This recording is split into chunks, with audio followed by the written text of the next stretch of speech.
सब जगह जाएंगे, डोरे धागे करवाएंगे, पीर फकीरों के वहां जाएंगे, मुल्ले मौलवियों के वहां जाएंगे, सब जगह जाएंगे, आराम से ले लेंगे, प्रसादी भी खा लेंगे, मान्यता भी कर लेंगे। शिरडी के साईं बाबा को बहुत लोग मानते हो, जिनके इतिहास को 100 साल अभी पूरे हुए ईस्वी सन 2018 में। ईस्वी सन 1918 में इन्होंने शिरडी में समाधि ली थी, ऐसा कहा जाता है। 100 साल इनकी समाधि को पूरे हुए। कई लोग इनको भगवान मानते हैं, कई लोग इनको चमत्कारिक देव मानते हैं, कई लोग इनको महापुरुष मानते हैं, वहां जाते हैं और मत्था टेकते हैं। जरा सुनिए ये कौन थे। मेरा दावा है, हिंदू हो या जैन हो, जो इनको मानते हैं, उन 100 में से 99 लोगों को भी ये पता नहीं है कि ये कौन थे। 99 लोगों को भी ये पता नहीं है कि ये कौन थे, कौन है, इन्हें क्यों लाया गया, ये 99 को पता नहीं। बेवकूफी की पराकाष्ठा देखो, जब पता नहीं और मानते हैं, पता नहीं और स्वीकार करते हैं, पता नहीं और पूछते हैं। बहरुद्दीन पिंडारी नाम का एक व्यक्ति था, ये अफगान से यहां आया था, ये पिंडारी जाति का था। ये मैं तब की बात कर रहा हूं जब औरंगजेब का खात्मा हो चुका था और मुगल साम्राज्य समाप्ति की ओर आगे बढ़ रहा था। धीरे धीरे मराठाओं ने अपना वर्चस्व जमा लिया था और वे हिंदू साम्राज्य की स्थापना के लिए बहुत मजबूती के साथ में आगे बढ़ चले थे। भारत के अंदर, भारतवर्ष के अंदर, अखंड हिंदुस्तान में जोरदार हिंदुत्व साम्राज्य का, हिंदू साम्राज्य का विस्तार होने जा रहा था। ये मैं तब की बात करता हूं। ये पिंडारी लोग लुटेरे हुआ करते थे।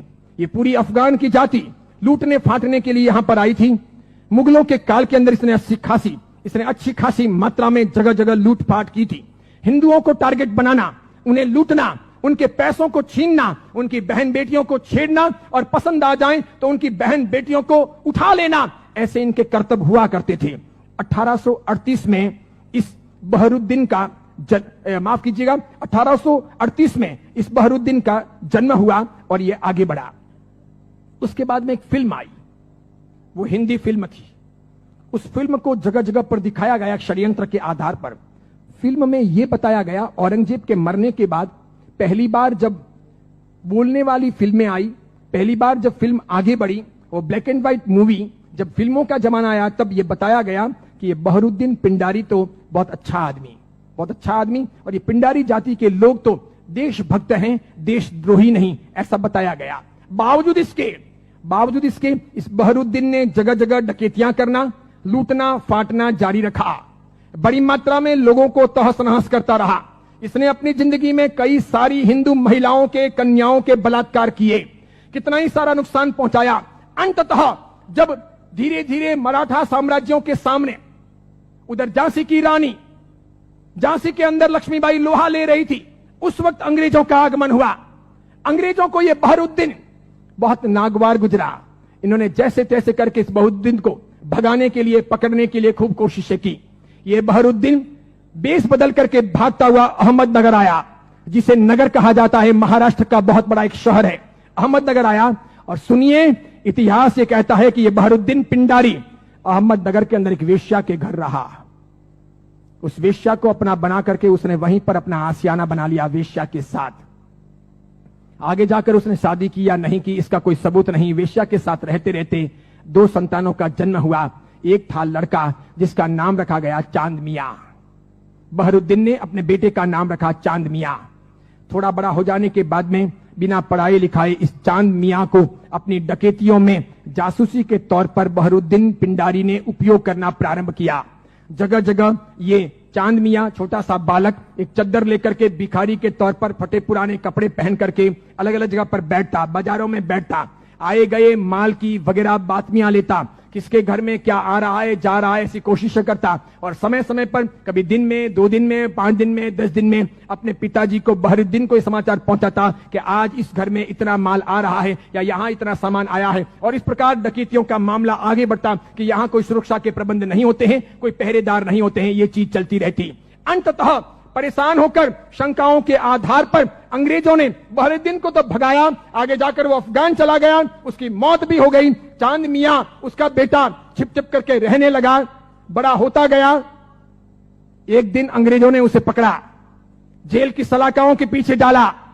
8 साल तक ये चांद मियां जेल में रहा, अंततः यह छूटा। मराठा ताकत के साथ में अंग्रेजों का मुकाबला कर रहे थे। झांसी की रानी भी किसी भी हालत में अंग्रेजों को घुसने नहीं दे रही थी। अंग्रेजों को लोकल गुंडे चाहिए थे इन लोगों के सामने लड़ने और इनको परेशान करने के लिए।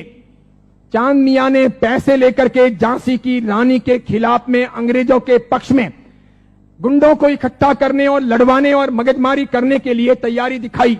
अंग्रेजों ने अच्छे खासे मोटे पैसे चांद मियां को दिए। ये चांद मियां महाराष्ट्र से ठेठ झांसी गया।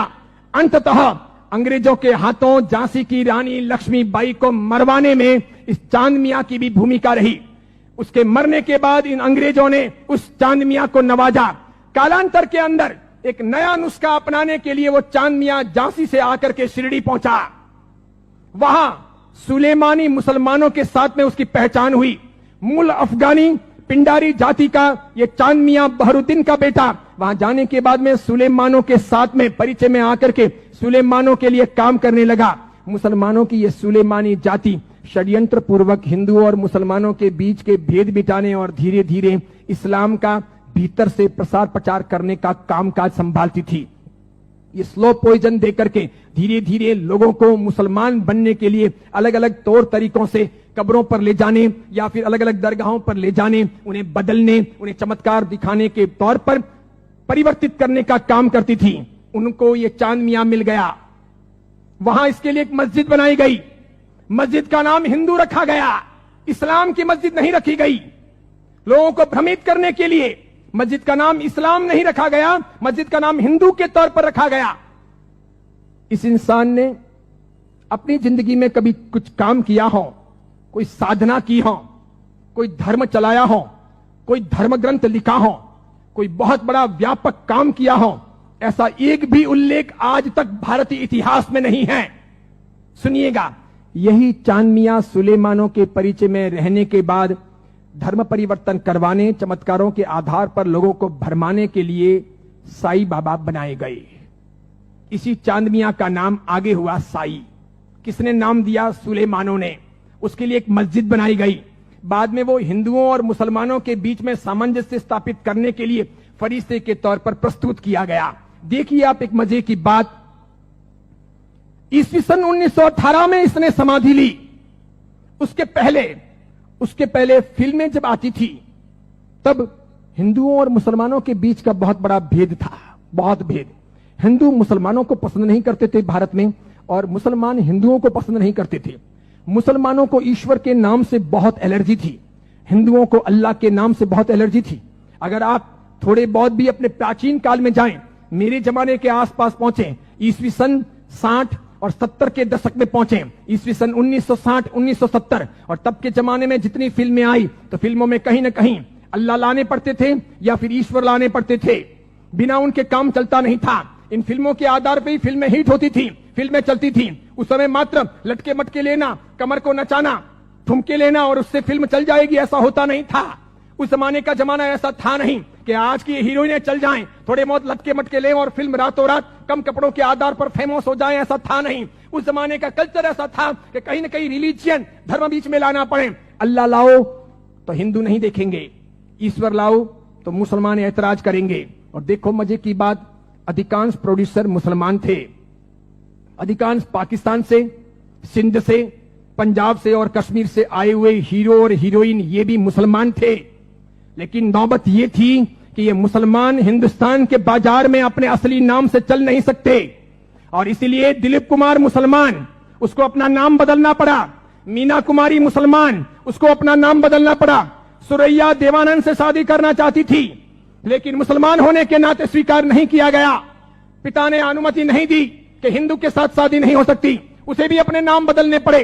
15-20 से अधिक ऐसे हीरो हीरोइन हैं 1960, 1970 और 1980 के दशक के, 1960, 1970 और 1980 के दशक के जिन मुसलमानों को मार्केट में चलने के लिए, स्ट्रेटेजी बनाने के लिए अपने नाम बदलने पड़े। वो मुसलमान थे, उनको हिंदू दिखावा करना पड़ा।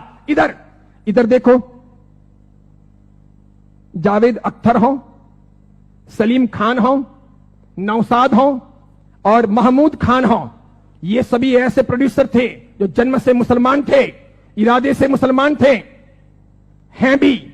इसके सिवाय अन्य अन्य आए और इन लोगों को अपनी फिल्में चलानी थी। इन लोगों ने एक तौर तरीका चलाया कि मुसलमान होने के नाते हिंदुत्व का समर्थन कर नहीं सकते और हिंदू देवी देवताओं को अपने को भ्रष्ट बताना है। क्योंकि आप पुरानी फिल्में देखिए और आज की फिल्में देखिए, किसी भी अल्लाह को कभी गाली नहीं दी जाती, किसी मस्जिद के ऊपर सवाल नहीं किए जाते, कभी कुरान के बारे में कुछ बोला नहीं जाता। लेकिन हिंदू देवी देवताओं की फिल्मों में मजाक होगी। किसी भी हिंदू देवी देवता को मानने वाले पंडित पुजारी को भ्रष्टाचारी, नालायक, रैप करने वाला बताया जाएगा। लेकिन किसी पादरी को, किसी भी मौलवी को रैप करने वाला या भ्रष्ट काम करने वाला नहीं बताया जाएगा। ये सब योजनाएं थी, वो मुसलमान प्रोड्यूसरों ने आगे बढ़ाई। बढ़ाते बढ़ाते उन्होंने वहां बढ़ाई कि उन्होंने देखा कि किसको लाया जाए। तब उन लोगों को साईं बाबा को लाना ठीक लगा कि ये है तो मुसलमान लेकिन हिंदुओं के बीच में खप जाएगा, है मुसलमान हिंदुओं के बीच में बिक भी जाएगा, है मुसलमान हिंदू मुस्लिम के बीच में अपना रास्ता अच्छा सा तय करवा देगा। तो पहली आई 1977 में फिल्म अमर अकबर एंथोनी। ऋषि कपूर ने उसमें इस साईं बाबा के नाम पर एक लाजवाब गीत गाया, हाथों हाथ वो बिका। फिल्म बहुत चली। देखो आप, फिल्म हिट हुई, बाबा भी हिट हो गए। फिल्म हिट हुई, बाबा भी हिट हो गए। मुझे यह बताओ, साईं बाबा का कौन सा धर्म ग्रंथ है? उन्होंने अपनी जिंदगी में, ये चांद मियां ने जो 8 साल तक जेल रहे, पिताजी के लिए जासूसी का काम किया, अंग्रेजों के हाथों बिके, झांसी की रानी लक्ष्मीबाई को मरवाने में जिसकी भूमिका रही, मराठाओं को बदनाम करने के लिए उसने बहुत काम किया, मराठाओं के स्वाभिमान को तोड़ने के लिए उसने बहुत काम किए, बहुत काम किए। क्योंकि मराठा एकदम पक्के कट्टर हिंदुत्ववादी, उन्होंने ये मंजूर नहीं था, तो उनके स्वाभिमान को ठेस पहुंचाने के लिए उसने बहुत काम किए। और उस आदमी को रातों रात साईं बाबा बना दिया गया, महिमा मंडित कर दिया गया।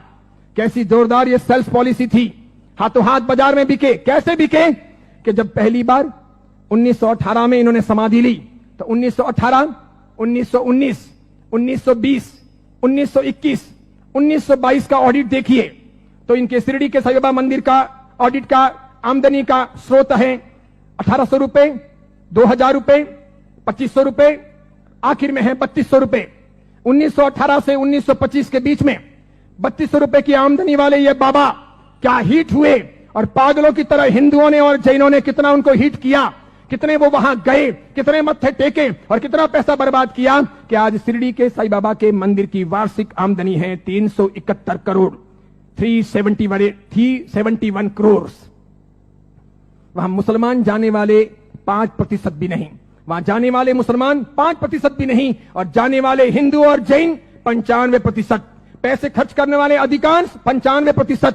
मुझे बताइए, हिंदू धर्म के कौन से ग्रंथ में इनके बारे में क्या लिखा है? उपनिषदों में, वेदों में, महाभारत में, रामायण में, उसके बाद के किसी साहित्य में कि कभी शिरडी के साईं बाबा होंगे या हुए हैं, क्या वो फरिश्ते हैं, वो कोई अवतारी हैं, वो कोई हिंदू देवी देवता हैं? बिल्कुल नहीं।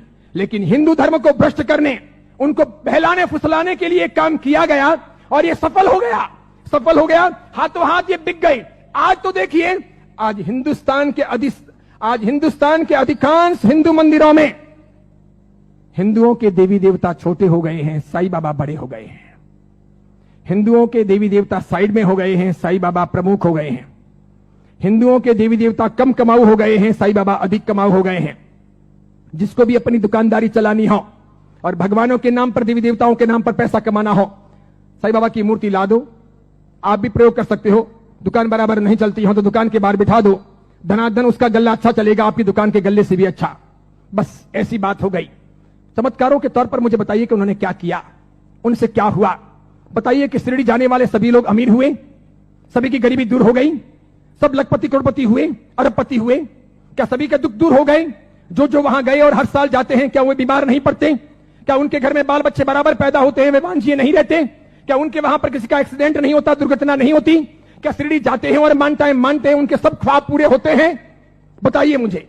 और दूसरी बात, एक जैन परंपरा में जन्म लेकर, अरिहंत को मानकर, सुदेव सुगुरु सुधर्म के आधार पर चलकर आपको कौन सा दुख हुआ, कौन सी भीख मांगनी पड़ी, कौन सी तकलीफें हुई? अरे मजारों पर जाकर अगर बीमारियां दूर हो सकती थी, कब्रिस्तानों पर जाकर अगर बीमारियों से हम मुक्त हो सकते थे, या शिरडी के साईं बाबा के वहां पर मत्था टेक करके हम अपने रोगों से मुक्त हो सकते थे, तो फिर बड़े बड़े अस्पतालों के निर्माण की आवश्यकता क्या थी? बीमारियां जब मजारों पर और शिरडी के साईं बाबा के वहीं पर दूर हो जाएगी, तो फिर अस्पतालों की जरूरत क्या है? कितनी बड़ी मात्रा में हिंदुओं का शोषण हो रहा है। देखना आप, आने वाले कुछ समय के बाद हिंदू धर्म दो भागों में बंट रहा है। आज मैं उद्घोषणा कर रहा हूं, ये बहुत बड़ी भविष्यवाणी है। इन दोनों के बीच में गहरा संघर्ष चलेगा और इन दोनों के बंटवारे में, इन दोनों की लड़ाइयों में दूसरे धर्म के लोग हावी हो जाएंगे। वे अपना रास्ता तय कर लेंगे और इस प्रकार उनका षड्यंत्र सफल हो जाएगा। आगे जाकर के अब दो प्रकार के हिंदू आपको देखने को मिलेंगे। हिंदू धर्म दो भागों में बंटेगा, एक साई भक्त हिंदू, दूसरे सनातनी हिंदू। दो प्रकार के हिंदू आपको देखने को मिलेंगे। एक वे जो साईं बाबा को मानते हैं, दूसरे वे जो साईं बाबा को नहीं मानते हैं। कई सारे हिंदू पंडित पुजारी हैं, कई सारे हिंदू संत महात्मा हैं, उनको भी अक्ल नहीं है। वे भी शिरडी के साईं बाबा के वहां पर जाते हैं और उनको मानते हैं और उनके मंदिर बनाते हैं और उनकी पूजा करते हैं। उनको पता नहीं कि राम का इतिहास है, कृष्ण का इतिहास है, बजरंग बली का इतिहास है, महाभारत का इतिहास है, रामायण का इतिहास है, देवी देवताओं का इतिहास है। इनका कोई इतिहास नहीं। ये हिंदू नहीं, ये साधक नहीं। जैन साधु साध्वी भी शिरडी जाते हैं तो यदा कदा दर्शन करने के लिए वहां चले जाते हैं और कर्म फोड़ के चले आते हैं। कितने बेशर्म होते हैं ऐसे जैन साधु साध्वी। क्यों उन्होंने पंच महाव्रत लिए हैं? क्यों उन्होंने सफेद कपड़े पहने हैं? मैंने कितने ही अलग अलग अपने संप्रदायों के जैन साधु साध्वियों को यात्रा के दौरान शिरडी जाते हुए देखा। वहां जैन मंदिर भी है, उपाश्रय भी है, स्थानक भी है, और उसके बाद में कभी न कभी वहां के श्रावकों को कहकर या अपने चेले चपाटियों को साथ में लेकर वे शिरडी के साईं बाबा के मंदिर में दरबार में चले जाते हैं। जिस इंसान ने बलात्कार किया हो, डकैतियां की हो, चीना झपटी की हो, जिसने झांसी की रानी को मरवाया हो, जिसने हिंदुत्व का नाश किया हो, जिसका ऐसा कामकाज रहा हो, उसको रातों रात फरिश्ता बनाया गया हो और उसे हम पूजे। ये कौन से देवी देवता हुए? ये कौन सा चमत्कार हुआ? ये क्या क्या साधना के उच्चतम बिंदु हुए? बताइए, आदर्श कहां है? नैतिकता कहां है? योग्यता कहां है? बहुत सारे लोग ख्वाजा मोइनुद्दीन चिश्ती की दरगाह पर जाते हैं।